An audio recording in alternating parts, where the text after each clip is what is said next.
Hello, and welcome to the Casual Boys podcast. I'm Brandon, And I'm Francisco. and we're here to talk about movies, TV, current events, memes, and the internet. But keeping it casual. Yeah, always keep it casual. Now, Francisco, Yes, Brandon? I'd like to have a casual conversation about The Simpsons. Ooh, Simpsons. I don't know if it's going to be casual no more. Right? Now, as with many things, I don't think we need to repeat it, but, just to clarify. Actually, I was about to say we're big fans of The Simpsons, but I don't even know that's a good enough description for that. It's hard to say if it wasn't such a long show, Right. then I would say that I'm a huge fan, but I haven't watched the past 15 years. I don't think anybody has. Yeah. Well, they're still on, so Yeah. somebody's watching. Mm-hmm. Now, It's just a bunch of mole mans are watching. I'm still watching. I was saying boo words. I guess a little, maybe just a little clarification before we begin. Just to have a bit of a timeline, because I'm glad you brought up how long this show has been going on. When did, if you can remember, did you first start watching The Simpsons? That's a good question. I want to say it was probably early 2000s, just because I don't think my parents ever had any interest, and my sister didn't really have any interest. But it was probably in the 90s. I just was too young to remember. Yeah. I think it's probably something for me. I just remember being maybe a little bit too young when I was watching this show. And I think at first it was because my mom, she saw that it was on at a certain time of the day, usually around like 4 or 5, and it was animated, and it was for the most part okay. I don't think she was aware that there was certain animation that existed that was outside the realm of children, Mm-hmm. and even though I was maybe too young to watch this, I think it had a certain development and influence on my, I guess, humor and mindset. For good or for bad, I'm not sure what to say, but it definitely existed right there. Yeah, I don't know. I do remember a lot of things, like whenever I'd be in school or whatever, and we'd read like the Odyssey or all these things that the Simpsons reference. Right, Like right. I felt like, oh wait, I've heard of this before, and it genuinely made me more interested in school and stuff.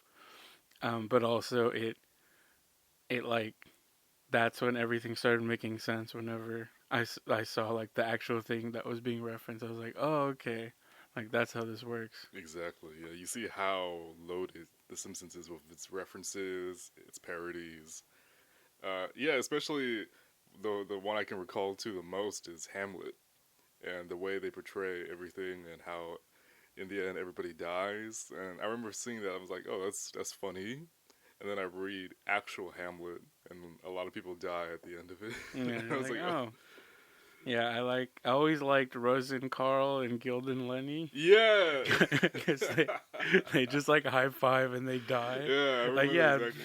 being covered in poison is fine as long as you don't touch someone else. Yeah, I still remember That was like so funny. when they both said like, if he touches any one of us, he's dead. All right.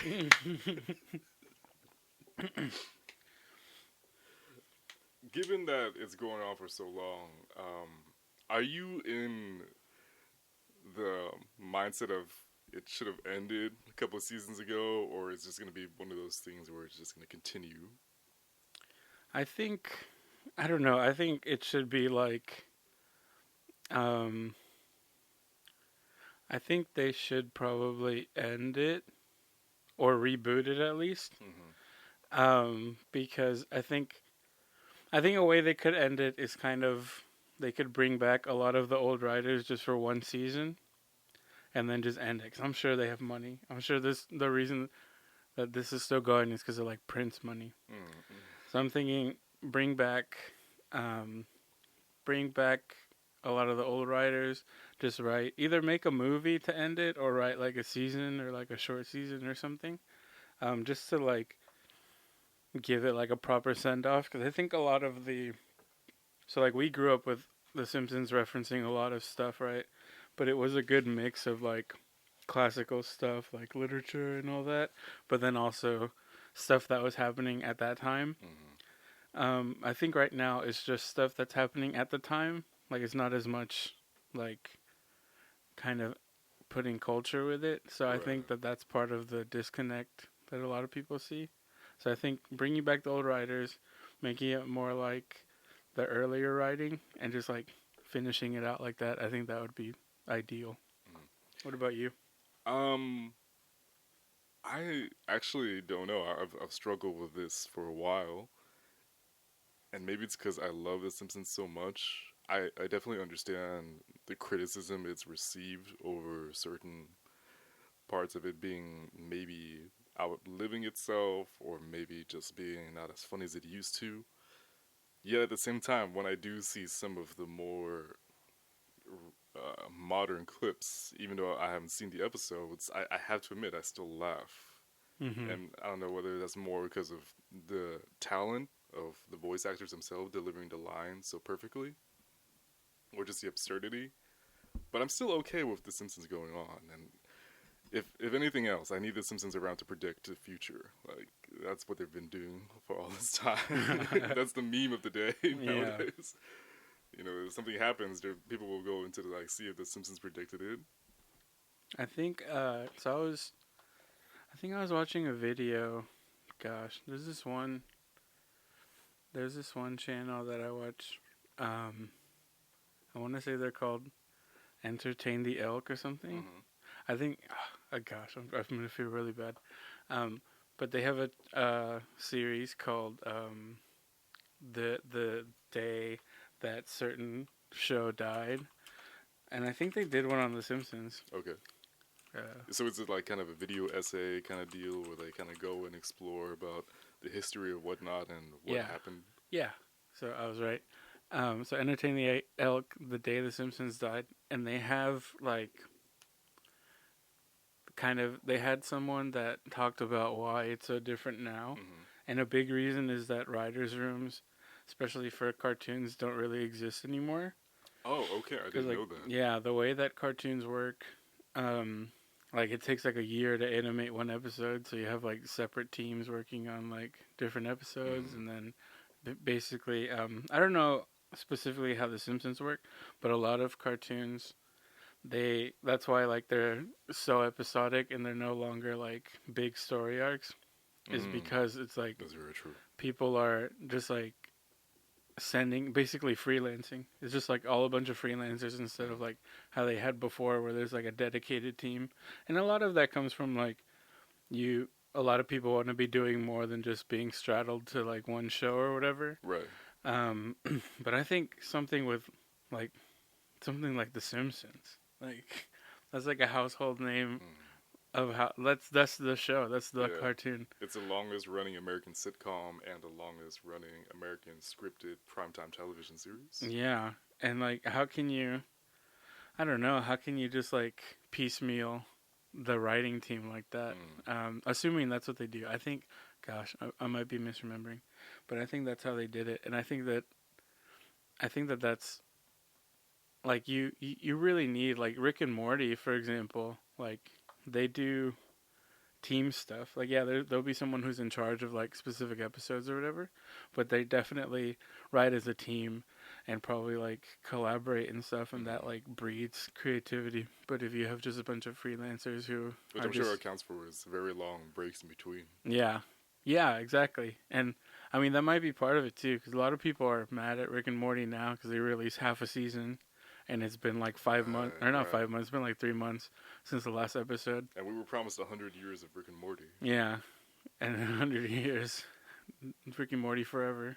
Um, and I don't. I think that that's why that show's succeeding, and I think that's why The Simpsons is just kind of either has plateaued or is like stagnant or however you want to say it. Mm. And to give the listeners a sense of how many seasons there are 31 seasons of The Simpsons, and they debuted in December 17, 1989. So, It's well before we were born. yeah, take that information how you want to take it, but it's been a staple of America for a while. Mm. Now, having said all of these criticisms, and I'd say that it's been pretty constructive of how we've analyzed The Simpsons. What was it that really, I guess, made you appreciate what it was when you were watching it? Was it the humor? Was it the fact that like, everybody's yellow? Was it funny voices? Um, I think I think it was, yeah, it was the humor. It's just you could tell even as a kid, or like you don't understand certain references, like you from an early age you can understand when something is supposed to be funny. Mm-hmm. And I think that they really had they really made you feel like part of the joke, I guess. Like you didn't have to be that well versed in like literature or whatever, or like the current events. Like they kind of gave you everything you needed, so you could just Mm-hmm. watch. And yeah, you might not appreciate it 100%, but um, it like everything about it was funny. Like the animation, the writing, the voice acting, like it was all funny. So I think that's what drew me to it. Mm. I definitely agree with, I think, all aspects of that. And once I got a little bit older, I appreciated it even more, especially on the voice acting part of it, given that so many of the people on that show do multiple voices. So not every single person has just one specific character. I think one of the few is maybe Yeardley Smith, who is the voice of Lisa Yeah, Simpson. only Lisa, Yeah, as opposed to like Hank Azaria, who does Mo, and I believe he does comic book guy as Chief well, Wiggum. Chief Wiggum. Yeah, He I think used to he do does the. Apu. Well, I don't want to touch on that. Oh Maybe a yeah. little bit later. Hey, Apu. No, we'll talk later. Yeah, Who's the guy that's like, hey, Belly? I think that's Hank Azaria as well. Yeah, but what's his name? The Oh, character. I don't think he has a specific name. Oh, I okay. think he's been like he's usually known as like the sarcastic guy or sarcastic character. Yeah, he's like the Johnny Sins of the Simpsons universe. He just like has every job, just like wherever you need him. It's like the one guy from Futurama, Okay, so canonically he's known as Raphael. Raphael. Oh, interesting. There's that guy from Futurama where he's just like he ends everything he says with an S. Yes, So yeah. I forgot. Gosh, I can't remember the things that he says. Some of the things is like I remember one time he got burned in the stomach and Hmm. all he said was "Houses." Yeah, that guy. I'm trying to see. Do you remember who? Just quickly going back to Raphael, the sarcastic guy, who his voice is modeled after. I don't remember Oh no! So you're talking about that was it Vanity Fair the Pali guy. video where Hank Azaria is like, oh, these are all the voices and this is why I do them. Mm-hmm. I don't remember. Yeah, I find it interesting though that a lot of the voices that he does, that Hank Azaria does on The Simpsons, are just failed impressions of other people, because it's like perfect because it's like he is not exactly copying them. Mm-hmm. So like I don't know if you could get in trouble for that or whatever, but also he's like talented enough to where it's like a distinct voice that's interesting. Yeah. And I think the one he likes to tell the most is about Mo Mm. and how he remember hearing. I think it was either his aunt or his mom or his grandma. They'd just like talk, and then he would imitate the voice.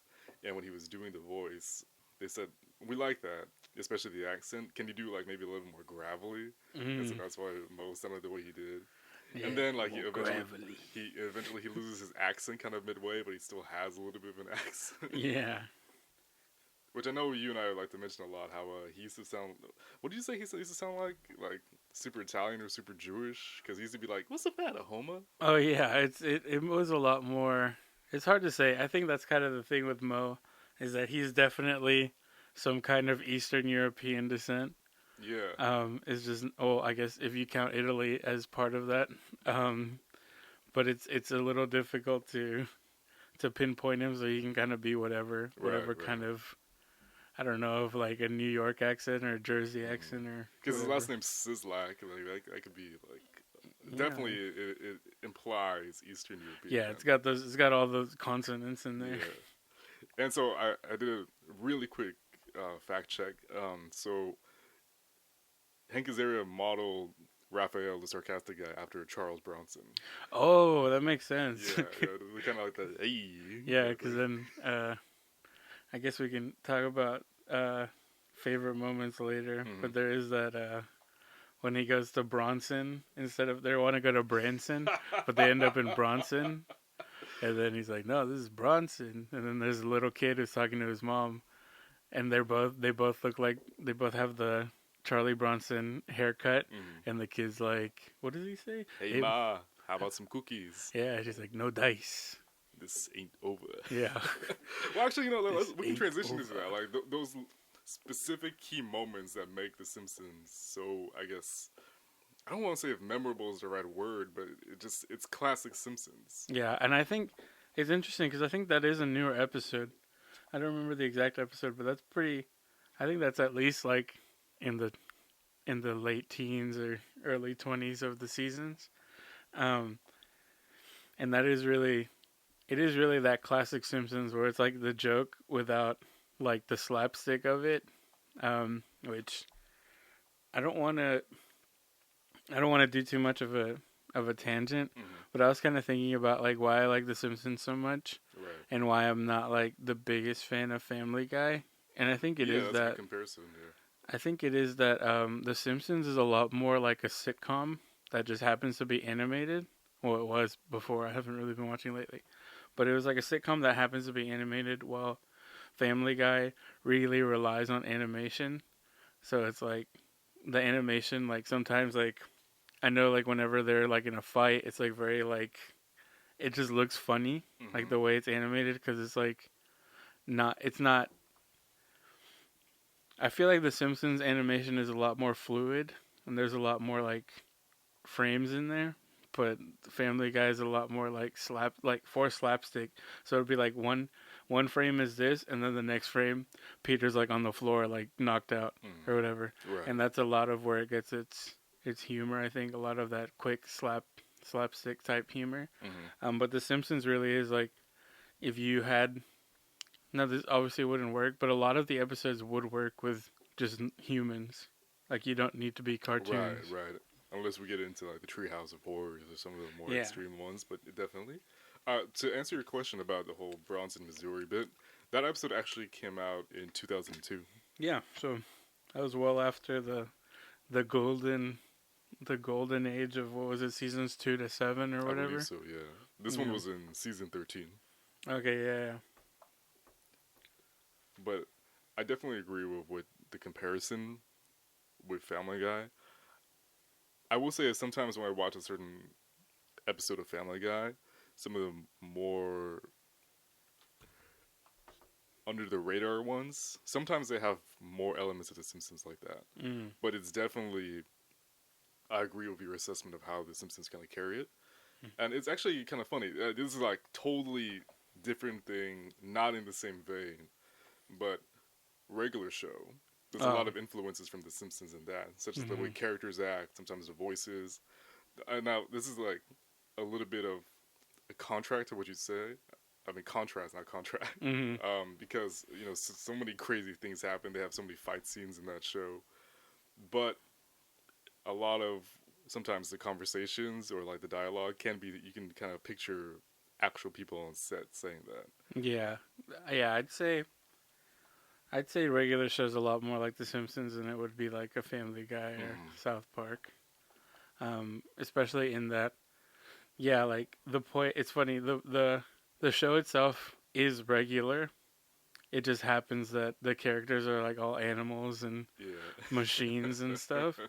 But the a lot of the, I guess, important moments and stuff aren't the ones that are like, they're in space for the last season, right? Like that's funny too, but a lot of it is just like them kind of it's like using a childish imagination to like make problems seem more real. Mm-hmm. So like the one where like that song is too catchy, Yes. like that one I think Yes. is like perfect in that, yeah, it like if you get all of the, that the cassette tape comes to life or whatever, if you get all that stuff, like, yeah, that's stupid. But Like if the you take basis of the, it, like the very yeah, concept and foundation. if you take the essence of it, then it's like, yeah, this is exactly how it feels, Mm, even if it doesn't really look like that. absolutely, yeah. And that's what, at least I think people who reminisce about The Simpsons always kind of think about. Like they have certain situations that would happen, and people could relate to them. Now, once they start doing a little bit more crazy stuff, I think maybe that's where some people uh, weren't about it. Maybe because I was a little bit younger, it didn't bother me so much. So, like the episode when they go to Japan Hmm. and they get stuck there, and they have to go into a game show in order to find a way to get back to America. The odds of that happening, I feel like, is very low. But and again, maybe because I was in a younger demographic, I love that episode. Yeah, no, that's one of the best. Especially the end. I always love the end where What like, the kaiju come out? yeah, just Godzilla.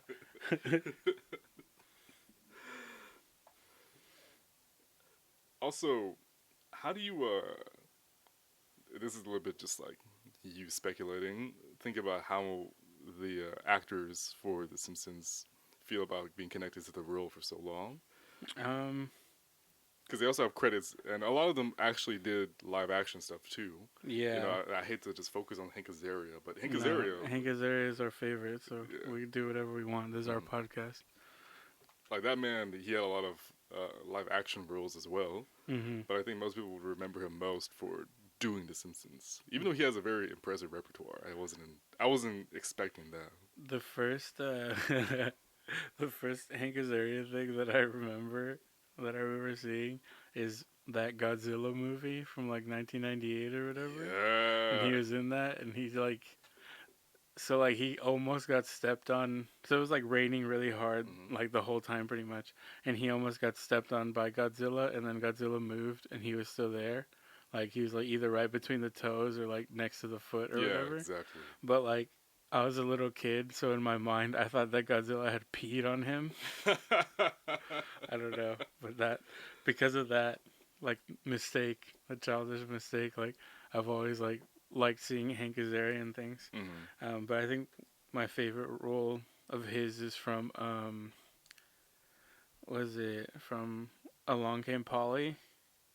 Okay, Yeah, so Along Came Polly. It's have you seen that one? I haven't. So the spoilers for that one, I don't know if it's spoilers. I guess because it's the premise. Um, but this so Ben Stiller's the main character, and he gets married to Deborah Messing. She's from Will and Grace, Mm. and then that's like the very first thing that happens. It like starts off like at their wedding, and then it goes to their honeymoon, and uh, they're like on the beach or whatever, and then Hank Azaria comes in, and I'm pretty sure he's naked. I'm pretty sure, and he's like jacked. Like this was Yeah, like the most that's jacked I had ever seen him. well, I wasn't expecting. The man like obviously worked out. Yeah, and he like goes up to them, and he's like, "Oh, are you for scuba?" And he had like a weird French accent or something, and then because of the kind of guy that Ben Stiller's character was, he like didn't want to, and then so he like he lets his wife go, and then he like goes to pick her up or whatever, and then he finds them in bed together. Um, and so uh, and that's like that's my favorite role of his because he's just like a nice guy. Mm. He's like a really nice guy. It's just that he just like the only bad thing that he did was sleeping with Ben Stiller's wife. But I think he was like such a nice guy that Ben Stiller like by the end of it he didn't even really mind. Oh, that's so good. Um, Going along in the same thread, I can never pronounce his last name. What's the name of Homer's voice actor? Dan Castellaneta. Yes, I can always struggle with that last name. I love his cameo in Parks and Rec. Oh, Derry Merbles. Yeah. He's the NPR-esque kind of interviewer. Yeah. Is that what they all sound like? A lot of them, not Mm. not every one of them, but I'd say at least a good 75 to 80% of them. I think it's changed a little bit now. They're a little bit more dynamic, but at certain moments, usually around like Saturday or Sunday, you'll find like certain broadcasters who kind of, you know, get really close up to the Mm. mic and are very calm and slow, but it's kind of soothing in a way. Um, which it's a wonderful parody to NPR. I love his character, Mhm. especially this is jumping ahead in the show, but when the town of Eagleton has to merge with Pawnee, and he has his Pawnee counterpart with him in the studio, and you see him slowly get visibly frustrated when they're interviewing Leslie. Yeah. Gosh, I think his name was like Augustus Clementine or something. I think you're And right. it was the guy from those old Mac versus PC commercials where he Yes, was PC. yes. And yeah, he's like, I'm Augustus Ngutu Clementine. I knew about that specific actor from Community because he had to play a fake therapist at some point. Oh, really? Yeah, and that was the reason I knew him. Then I saw him in those commercials with that. Yeah, I think it's funny. Like, I thought that would boost Justin Long's career, Mm. but I feel like since those commercials, he hasn't really done anything. Yeah. Like, I know he has a August Clementine, by the way. Okay. I know he has, To Dairy Merbles. yeah, I know he has like a podcast and stuff, but like the last movie I heard of that he was in was like a Kevin Smith movie that was like really Mm. dark horror comedy, and like he gets turned into a walrus. Yeah, it's like I don't want to describe it anymore, but no, I see. you I don't see. you don't want to know anymore if you don't know anything. But just the range of these voice actors and actresses is amazing. The fact Hmm. they're able to maintain these voices and really know the characters for so long. I mean, I'm personally to this day still very impressed that they can do it, and they can do it like automatically. Yeah, I always wonder how they do that because I want to like I don't know. I want to get good at making voices and stuff. Like, Hmm. not that I want to do voice acting. I just want to be good at it. Yeah, But like, I feel like you're pretty my decent already. well, thank you. I feel like my voices are very inconsistent though. So it's like sometimes I'll like break out the Michael Caine, and then the next time I'll break it Oh, out. you have such a good Michael But I Caine. won't. I won't be. We'll do that for the Batman episode. Um, I'll break out my Michael Caine like on a different day, and I'll just feel really bad about it. And I'm just like, what's wrong with my Michael Caine? Hmm. So I wonder if what they do, like, what are the techniques to remembering a voice like that, especially for like Hank Azaria, who does like, you know, 15 voices or whatever. Yeah. Oh, absolutely. I can also imagine that in the beginning stages of The Simpsons, that must have saved them so much money. Because one of the big staples of being a voice actor is they want you to do multiple voices to see Mm-hmm. if they can like have you do more characters and whatnot. Mm. And so the more voices you're able to do, or the better the range you have, the more they can use you for different aspects of the show. Like Phil Lamar, when we were Oh watching some yeah, of his Philip Vanity Fair, Morris. yeah, his stuff, and he does such a great contrast between some of his more high pitched voices to his low pitched voices. Mm-hmm. And so when he was on Futurama, like sometimes he would be like an announcer robot or whatever, but then he would do his reoccurring character of Hermes Conrad, Mm-hmm. Hermes Conrad, in there, and so Hermes. and you can also see the evolution of his voice from the first season to the later season. Yeah, he definitely. Yeah, so that's one of the things that I guess The Simpsons is not immune to, but that it always makes it difficult for me to go back and watch like the first season or two Hmm. of a show is that the voices are kind of wrong. A little bit, right? A Yeah, little bit. even though They're still they're like pilot testing everything. yeah, even though they're like the original voice, Yeah, like it just doesn't feel right. yeah. So like I know it's really noticeable in King of the Hill. King Oh, of the Hill is one of the absolutely, shows where absolutely. like Yeah. because Dale, like, he goes, I don't know, he just has more of, like, a soft voice, and then he gets, like, more like this. Yeah. And And then then Bill, too. I was gonna say in the later, like once you get into like the mid seasons to later seasons, Dale finally refines that kind of like more high pitched voice he has. Mm-hmm. And then I think Boomhauer is already pretty. Well, yeah, I think in general, Mike Judge's characters became more like their voice got deeper, or like not their voice got deeper, but their voice got a little bit like Refined, firmer. yeah, Because it was like Hank was like he was a lot more like this, and then he became a lot more like this. yeah. Like it was more. But it was also like a little bit more relaxed at the same time because he was Yeah, doing it for so long. He knew how to do the voice. yeah. Uh, and so going off voices, we can do this right now. Like, do you want to talk about the controversy with Apu and Hank Azaria, or do you want to just avoid that entirely? Because it's such a trip mine I'm going through gonna it. say this. I feel like if if Hank Azaria was basing the accent on a real person, I think it's okay. Because it's like it's not Hank Azaria's fault that The Simpsons is as big as it is. Like so, Absolutely. there's no reason to like put the blame on the character of Apu for making like a excuse me for making like a stereotype for Indian people. Like there's no reason to. I don't blame Bumblebee Man for making like a racist Mexican stereotype, and it's also Hank Azaria.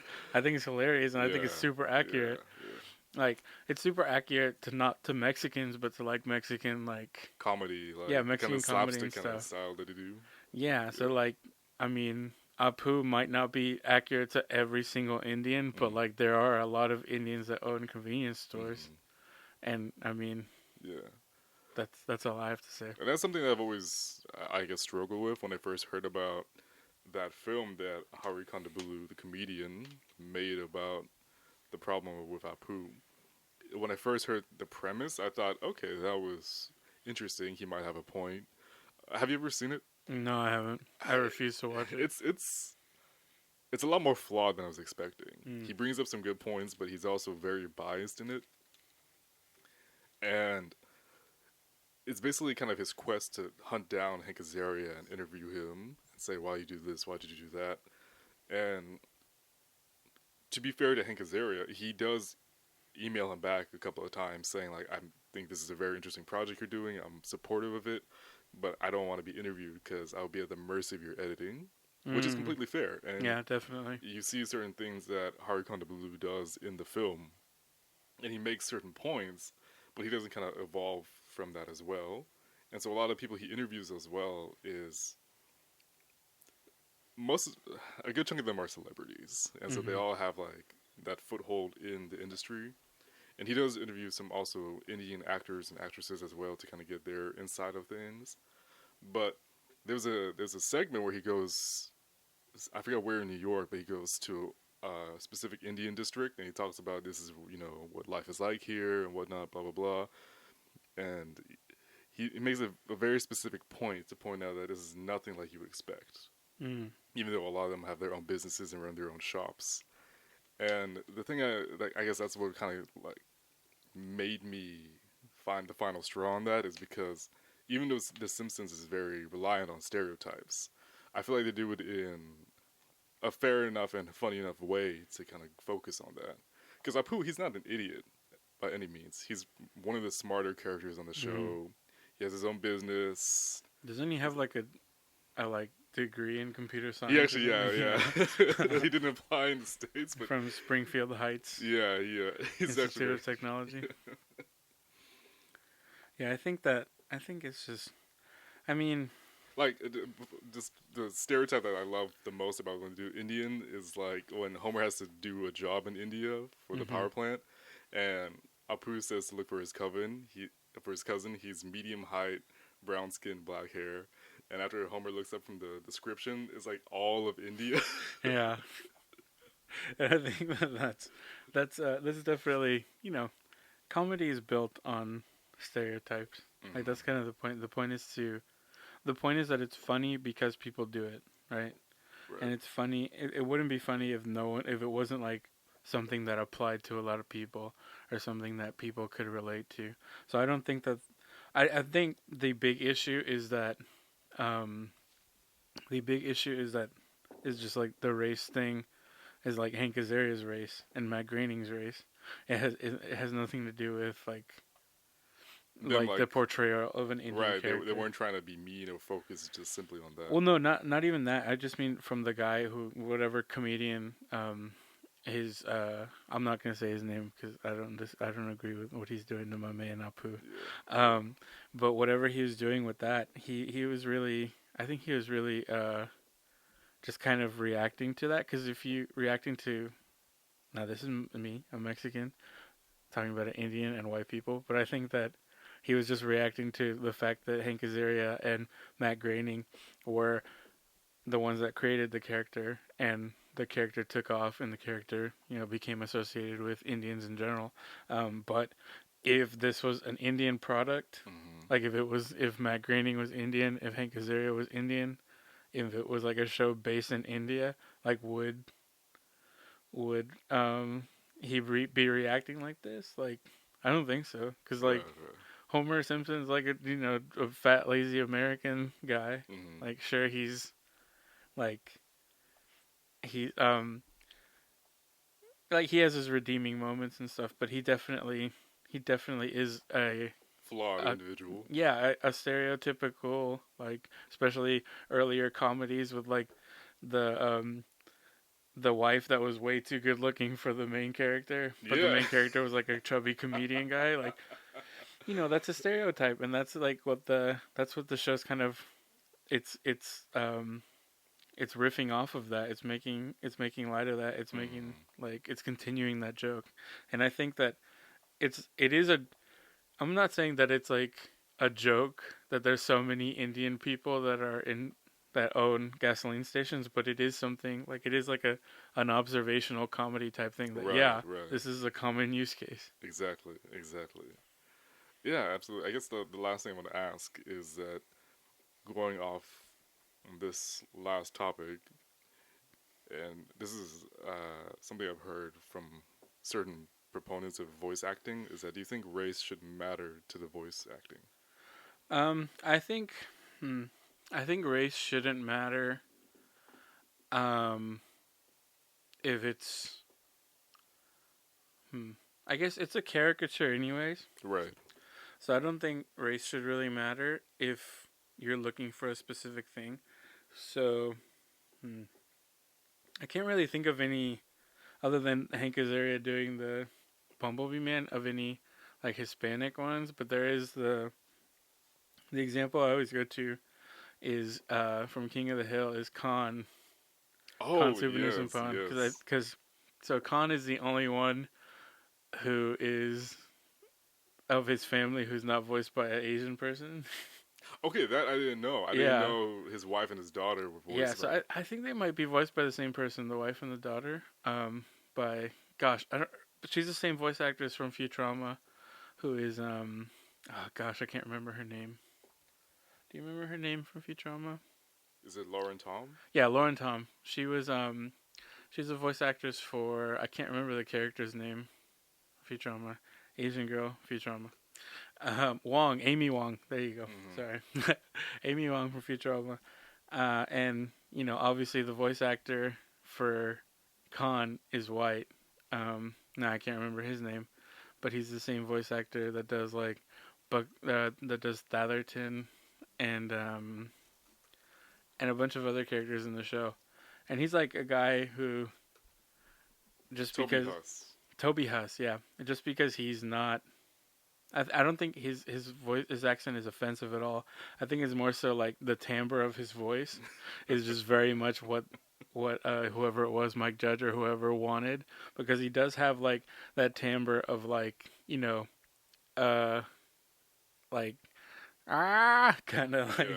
so like that does I work. kill. Yeah, that does work well with like some foreign accents, also with like a Texas accent. Right. Yeah. I'm sure you can hear it coming from us, a slight Texas accent, and hmm it doesn't I think it lends itself well to that voice, but I don't think that it was in any way offensive, and I don't think that he did it like in an offensive way. Right. So I think if you're looking for a specific voice for a caricature, I don't care what accent it has on it, like what race the person originally is. I just if it's funny, it's funny. Hmm. If it's like if you're being intentionally racist with it, like usually you can tell. Right. And so it's not like Mickey Rooney, his accent, or he that, and then going back to The Simpsons, there was that Krusty the Clown that kind of made fun of that when he was like the "me so sorry," Oh, the exactly. Asian Yeah, thing. that bit. Yeah, so that like obviously that's racist and that's like making fun of Asian people, but Yeah. there's a difference between impersonating like a or I don't want to say impersonating because that sounds kind of like criminalizing, but Mm. there's a difference between perpetrating like oh, that sounds bad too. There's a difference between making a caricature's voice, between voice acting a caricature, um, and using an accent that's like if it's derived from like for example from a Laotian person or if you're just trying to do their voice but like you have an acting background because Mm. like yeah cast whoever you could cast like the perfect person to like that you want that voice, but if they can't act, they can't act. Yes. So get Toby Huss, who one already has multiple characters on the show, two is a very talented actor. Just get him. If he can do this accent, do it. If it's like sounds really offensive or something, don't. Exactly. Yeah. I think I agree with everything you said, especially just because the art of voice acting is a lot easier to analyze than to do. And so I think it's very susceptible for people to kind of be like, oh, you should have done this voice or change up this voice or whatever. Especially in the case of Apu, like he's done that voice for so many years. And I remember seeing somebody saying, well, just bring on an Indian person and have him do Apu's voice. And I see the way they were coming from that, but at the same time, like they need to. This is also relying that they can imitate Apu's voice or his cadence as well as are you just typecasting to typecast or is Mm-hmm. it just like honoring the role and honoring that person's not to sound dramatic but their dignity to make Mm-hmm. sure they actually would want that role. Yeah. So we have a few more minutes left. What would you say? Now this is hard. Okay, this can be two different things. Or I want to make a distinction. Okay. So, what is your favorite Simpsons moment or episode? So, the moment doesn't have to be in the episode. Hmm. Just what is your favorite Simpsons moment or episode? I'd say I'm gonna cheat and combine them.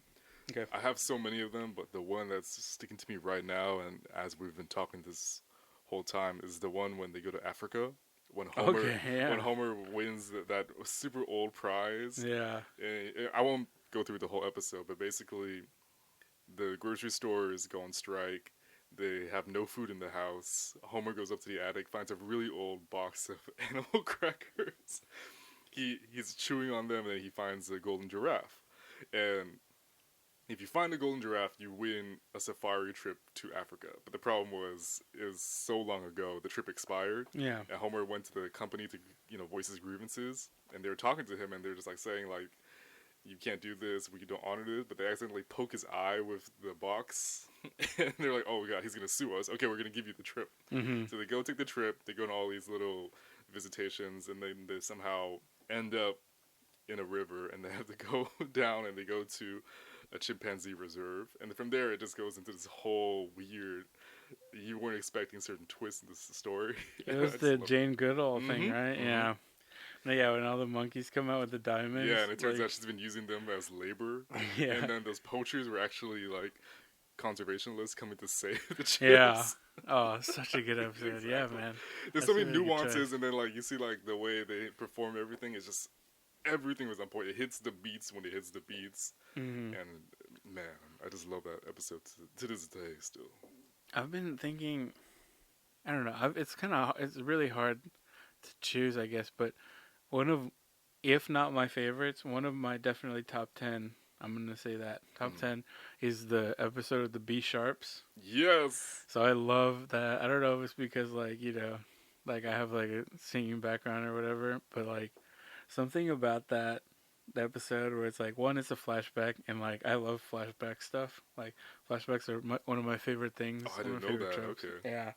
Um, and then it's like the baby on board and stuff. Like that like changes so much of like it just changes everything. Like you whenever I see that on a car, I think of that episode, right? When I see one of those signs, like whenever they like reference the Beatles and stuff by like Yeah, performing on the yeah, roof and all that, like all that stuff that I did not understand when I was a kid, and that's one of those things where like I didn't get it as a kid, but now that I'm older, like I'm like, oh wow, like this is almost like a documentary on hmm like a bunch of like things that happen, a bunch of important moments in music, but they're like doing it through Homer, yeah. And then you it's know. like they tie it and weave it together in such a comprehensive way. Mm. Yeah, I love that episode too because both of how they ditched Clancy Wiggum, Yeah. they just leave him in the row, and then also because the I don't know, I think I'm gonna talk about the brownie bit. The When, brownie bit. yeah, when Homer like he meets that famous person, and then he's like, oh my god, oh my god, oh my god. But instead of like focusing on that famous person, he's like, where did you get that brownie? Oh And yeah. he's like, oh, there's a plate of them right there, and he just like eats Wasn't them. it like who was it? Was it like Mick Jagger or something? No, Mick Jagger comes out in a later episode. Which he comes out in an episode that's also one of my favorites. Oh, The Rock and Roll Fantasy Camp one. I love that one. George Harrison. George Harrison, Homer met yes. George Harrison, Yeah. and then like George Harrison, where did you get that brownie? oh, plate right over there, and the Homer just keeps eating, doesn't acknowledge George Harrison. But what comes after is like, just I love this part. George Harrison just goes, huh, what a nice fellow, but he really means it. He's not being sarcastic, Yeah. and Homer just keeps eating. Is that who was the one at the when they're performing on the roof? Was that him or Yeah, was that like Paul he McCartney? drives up later and he Oh looks yeah. up and he's like, he just kind of blows them off. Yeah, he's like, oh, I've seen it before. Or Yeah, been there, or whatever. Yeah. yeah. Well, we unloaded a lot on this podcast. We gave a lot of references, but all in all, I'd say that was pretty casual, huh? Yeah, it kind of veered a little bit, but I'd say it was pretty casual overall. I'm glad you think so. I hope you all thought so as well. And join us next time for more casual conversations with the Casual Boys. And please follow us on Instagram at Casual Boys Podcast, all one word. Subscribe to our YouTube channel. And email us at casualboyspodcast@gmail.com. Thank you all so much. Bye. Bye-bye. God bless.